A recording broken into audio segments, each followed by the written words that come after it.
everyone, this is Mathi. இது நம்ம positive life channel. 369 method தான் இப்போ நாம் பார்க்க போகிறோம். இது நிக்கோலா டெஸ்லா மெத்தட்னு சொல்லப்படுது. இந்த நம்பர்ஸ் பிரபஞ்சத்துக்கும் நமக்கும் இடையில ஒரு கனெக்டிவிட்டியை ஏற்படுத்துது. நிக்கோலா டெஸ்லா தான் இதை கண்டுபிடிச்சாரு.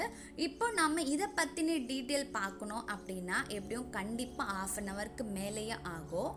அதனால் அதை விட்டுட்டு நாம் இந்த டெக்னிக்கை எப்படி லா ஆஃப் அட்ராக்ஷனில் பயன்படுத்தப்படுதுன்றதை மட்டும் நாம் பார்க்கலாம்.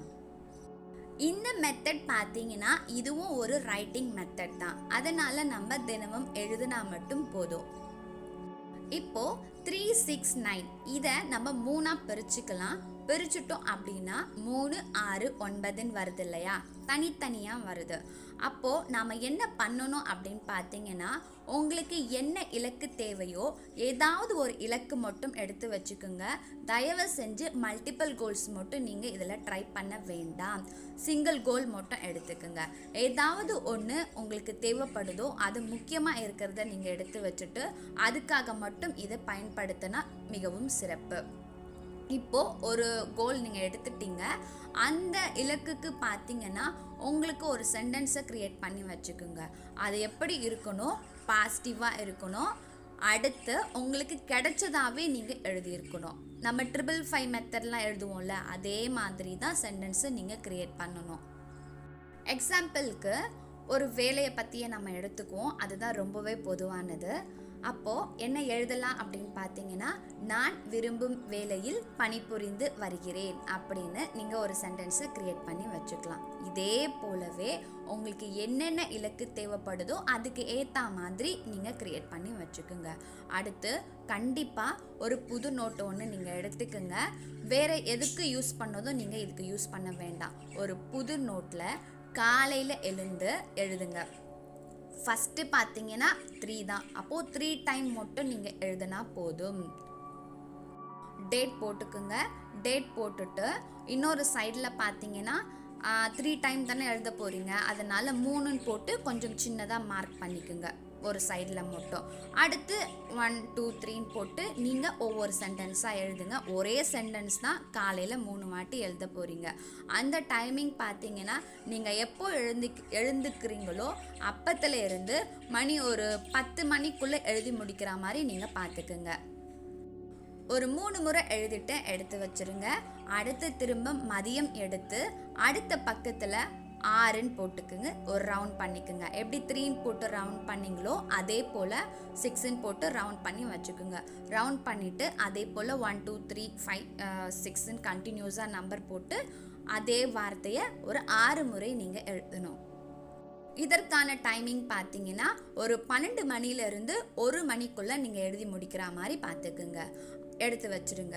அதே போல் இரவு தூங்கும் போது நீங்கள் எழுதணும்.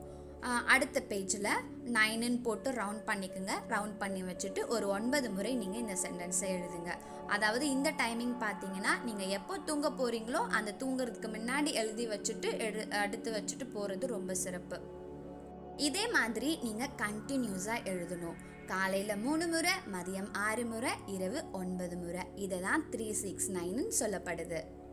அடுத்து இதில் இருக்க சந்தேக கேள்விகள் என்னென்னு பார்த்தீங்கன்னா, 369 அப்போ 3, 6, 9 ஒரு நாளைக்கு 3 முறை நம்ம எழுதுகிறோம். இதில் ஏதாவது ஒரு டைம் மிஸ் ஆகலாமா, பரவாயில்லையான்னு கேட்டிங்கன்னா கிடையாது. கண்டிப்பாக நீங்கள் அந்த 3 முறையும் எழுதி ஆகணும். ஏன்னா இது ஒரு நம்பர் ஸ்பெஷல், சரிங்களா? அப்போது நீங்கள் கண்டிப்பாக எழுதி தான் ஆகணும். வெளியே போகிறதா இருந்தாலும் அந்த நோட்டை நீங்கள் எடுத்துகிட்டு போயிடுங்க. அப்போது நீங்கள் எழுதுங்க.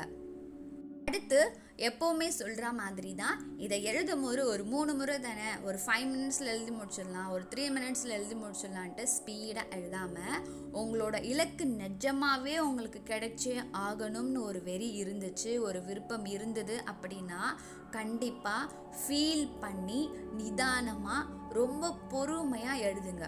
ஒவ்வொரு வார்த்தையும் உங்கள் மனசில் பதிகிற மாதிரி எழுதுங்க.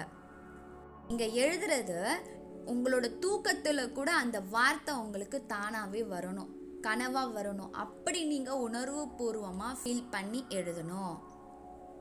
அடுத்த சந்தேகம் பார்த்தீங்கன்னா, ஆஃபீஸில் ஒர்க் பண்ணுறவங்களாலலாம் இதை கண்டிப்பாக பயன்படுத்த முடியாது, கம்மி தான்.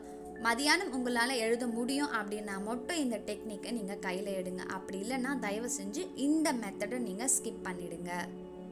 அடுத்து ரொம்பவே முக்கியமான ஒரு கேள்வி, எத்தனை நாள் எழுதணும் அப்படின்னு சொல்லிட்டு. ஒரு மண்டலத்துக்கு நீங்கள் எழுதுங்க, அதாவது 48 நாள் கணக்கு வச்சு எழுதுங்க. இந்த 48 நாளைக்குள்ள என்னைக்காவது உங்கள் இலக்கு கண்டிப்பாக நிறைவேறும்ன்ற ஒரு நம்பிக்கையோடு நீங்கள் எழுதுங்க. இன்னைக்கு கிடைச்சிருமான்னுட்டு நீங்கள் யோசிக்காமல் அந்த 48 நாளைக்கு லாஸ்ட்டுக்கு கூட சரி நம்பிக்கையோடு எழுதி முடிச்சுட்டு அந்த நோட்டை எடுத்து வைங்க. ஏன் 48 நாள் எழுத சொல்கிறோம் அப்படின்னு பார்த்தீங்கன்னா, இந்த நம்பரோட ஸ்பெஷலே அதுதானே, நம்பரோட மேஜிக். 369 மெத்தட்னு பேர் வந்ததே அதோட மேஜிக். உள்ளே போய் நம்ம பார்த்தோன்னா இது ரொம்ப பெரிய விஷயம், நிறைய விளக்க முடியும். ஸோ நம்ம மேலாக்க பார்க்கும் போது இந்த நம்பரே ஒரு மேஜிக் தான். ஒரு நாள் கூட நம்ம மிஸ் பண்ண வேண்டாம்னு சொல்கிறோம். ஏன்னா இப்போ காலையில் எழுதிட்டு மதியானம் நீங்கள் எழுத முடியலைன்னா கண்டிப்பாக இந்த மெத்தட் எடுக்காதீங்க அப்படின்னு சொல்லும் போது அந்த நம்பர் தான் அங்கே ஸ்பெஷலாக கருதப்படுது. அந்த நம்பர் நம்ம எழுத வந்து நமக்கு அவ்வளோ பெரிய பவர் கிடைக்குது நம்மளோட கோல்ஸுக்கு.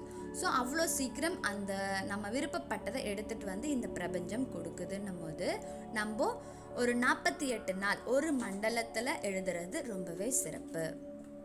ஓகே, இதில் இன்னும் உங்களுக்கு சந்தேகங்கள் ஏதாவது இருந்துச்சு அப்படின்னா கமெண்ட் பாக்ஸில் கமெண்ட் பண்ணுங்கள், நான் உங்களுக்கு கிளியர் பண்ணுறேன்.